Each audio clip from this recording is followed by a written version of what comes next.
Bom, agora eu quero entrar aqui na nossa sala, né, nossa sala de bate-papo aqui, porque hoje, gente, vou falar uma coisa para você, viu? Hoje o assunto é sério, eu quero que você preste bem atenção, muita atenção. Você já sabe tudo sobre a reforma da Previdência? Ah, Drica, você quer que eu saiba tudo sobre a reforma da Previdência? Não. Não quero que você saiba tudo sobre a reforma da Previdência, mas hoje eu trouxe aqui conosco a doutora Ana Júlia, advogada. E o que a doutora veio fazer aqui na nossa casa hoje do Mulher.com?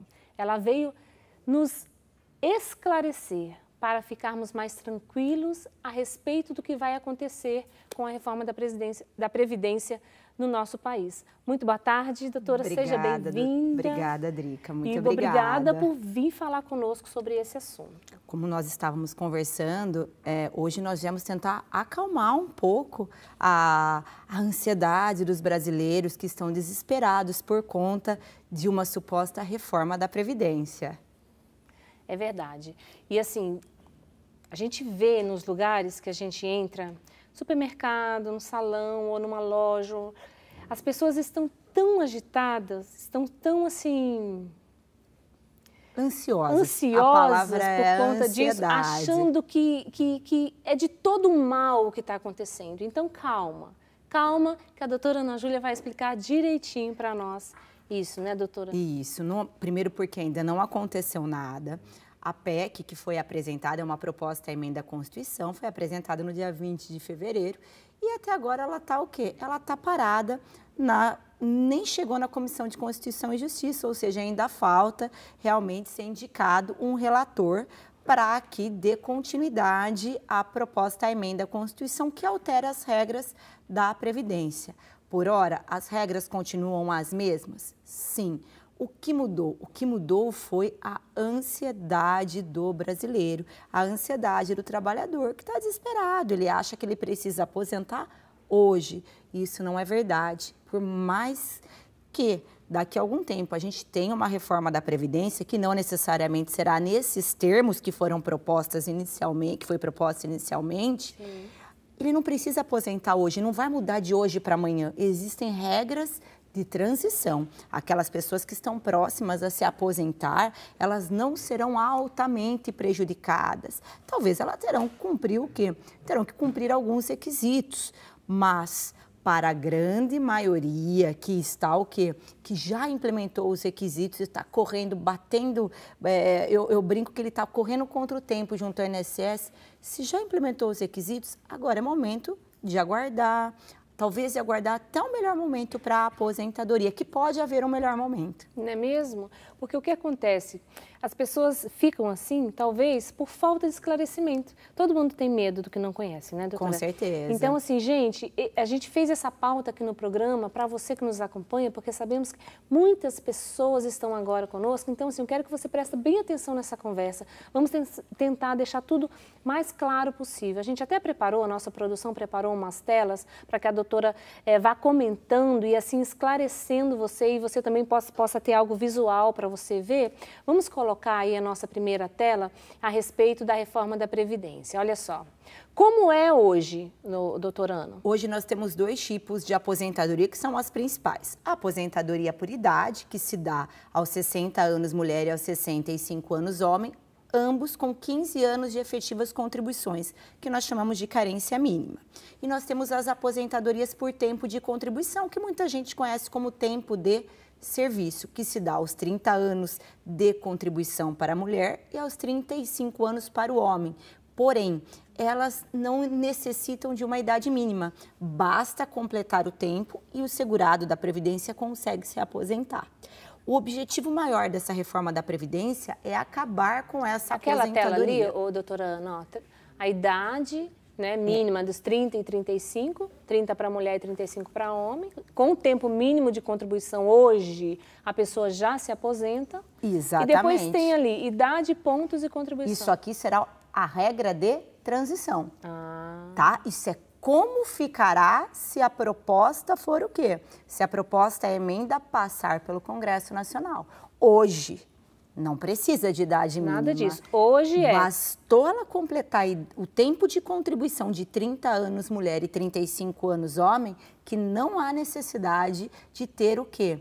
De ter nem pontuação e nem idade mínima. Se a reforma for aprovada nos termos enviados ao Congresso hoje, daí nós teremos uma regra de transição, que é o que está naquela tela, tá? Que daí nós vamos ter idade, nós vamos ter pontuação, mas obviamente que se mantém o quê? Se mantém os 30 e 35 anos. Então a gente já parte para o segundo ponto, que é o quê? Hoje todo mundo já sabe então, a doutora falou muito claramente, o que nós temos hoje. E como ficará, inclui aí o tempo, os pontos e a contribuição. Exatamente. Né? Então explica essa questão das regrinhas de transição. Dessas regras. Muito bom. Então, quando a reforma da Previdência entrar em vigor, ou seja, se a PEC for aprovada, e nesses termos, ela ainda tem muito para ser modificada. Presta atenção Nós teremos nisso, gente, 3 regrinhas de transição. Não é uma regrinha só como foi a PEC proposta em 2016. Nós temos 3. A primeira regra de transição é para aquela pessoa que está muito próxima a se aposentar, que faltam o quê? 2 anos. Quem tem... Mulher, 28 anos e homem, 33 anos. De contribuição. De tempo de contribuição. De tempo de contribuição. Para essas duas pessoas, para essa hipótese, tanto para o homem quanto para a mulher, que estão há 2 anos de implementar os requisitos, ou seja, está ali, beirando, chegando, batendo na porta, quase entrando, nós vamos ter uma regra de transição. Como é essa regra de transição? Ele vai ter que pagar um pedágio, 50% do tempo que falta. Para uma mulher que faltam 2 anos, ela vai ter que pagar o quê? Mais um. Ela não vai se aposentar com 30, ela vai se aposentar com 31. Ai, mas faltou 1 aninho só para eu me aposentar. 50% só. Vai ter que pagar 6 meses. Ou seja, tenho que me desesperar tanto? Não. Nesse caso, vai ter idade mínima? Não vai ter idade mínima. Essa é a primeira regra de transição que o governo está propondo. Para nisso? Não. O governo me dá 3 oportunidades de transição. A segunda te isenta da idade mínima, mas ela vai querer somar o quê? O seu tempo e a sua idade. Se você tem 38 anos de contribuição homem, ele não vai precisar ter os 60 anos. Então, ele vai precisar somar 96 pontos. Então, eu teria 38 anos, um exemplo, tá? Mas ele vai precisar ter quanto tempo? Ele vai ter que subtrair os 96. Então, aí com 58 anos aproximadamente, ele se aposenta. Não tem idade mínima, mas ele vai ter que somar tempo de contribuição e idade e alcançar essa pontuação, que em 2019, para a mulher é 86 e para o homem é 96 pontos. Eu sei que para a população é muito difícil compreender, tá? São casos muito individualizados. E eu ainda vou ter uma terceira regra de transição, que daí eu vou ter a idade mínima. A mulher vai ter que ter 56 anos e o homem vai ter que ter 61 anos. Então, eu tenho 3 regrinhas de transição. 56 para as mulheres e 61 para o homem. 61 para o homem. Exatamente. Na verdade, abaixou, né? Diminuiu. Hoje eu não tenho nada de idade mínima. Hoje eu teria idade mínima nessas regras de transição. De idade mínima não temos. Nós temos a idade normal, né? Nós temos de 65 e 60. Mas isso é para aposentadoria por idade. Por idade. O objeto dessa reforma é extinguir, é a extinção da aposentadoria por tempo de contribuição. Essa aposentadoria, ela aposenta as pessoas muito precocemente, Drica. Então, hoje, o governo, nos seus estudos, ele está chegando à conclusão de que eu aposentando uma pessoa muito cedo, inclusive quem? As mulheres, porque nós vivemos muito mais que os homens. Sim. Elas ficam muito mais tempo recebendo do que efetivamente elas contribuíram, elas pagaram. Então, o objetivo da reforma realmente é esse, que a pessoa receba menos tempo. E também, assim, se nós olharmos dentro disso, tudo que você está falando, eu acho que está ficando esclarecido. Se você tiver dúvida, envie aqui para nós nas nossas redes sociais, a doutora vai responder. Já tem um monte aqui, viu, doutora Ana? Eu imagino. Daqui a pouquinho a gente vai perguntar, mas a expectativa também de vida do brasileiro aumentou. A expectativa de vida aumentando, eu fiz essa continha na minha cabeça para eu entender o que estava acontecendo quando começou esse assunto. aumentou a expectativa de vida. Então, se a gente antes morria com 70 anos, hoje a gente morre com 100, vamos supor. Se você morre com 100, você vai trabalhar mais, porque você tem mais energia, você tem mais saúde. Agora, quem se aposenta muito cedo, o que acontece? A pessoa não para de trabalhar, porque ela ainda consegue trabalhar. Então, ela ganha a aposentadoria, mas ela ainda continua trabalhando. A nossa maior preocupação hoje, Drica, será que o mercado de trabalho ele vai conseguir manter essas pessoas trabalhando até essa idade? Existem atividades... Ou seja, precisa mudar a mentalidade em todas as áreas. Exatamente. Até porque existem atividades que não comportam um homem de 63 anos, de 64 anos, uma mulher de 59, uma mulher de 61. Então, nós temos que mudar o quê? Nós temos que mudar uma questão cultural. Nós temos hoje uma saída para isso? Hoje não. Hoje nós temos o quê?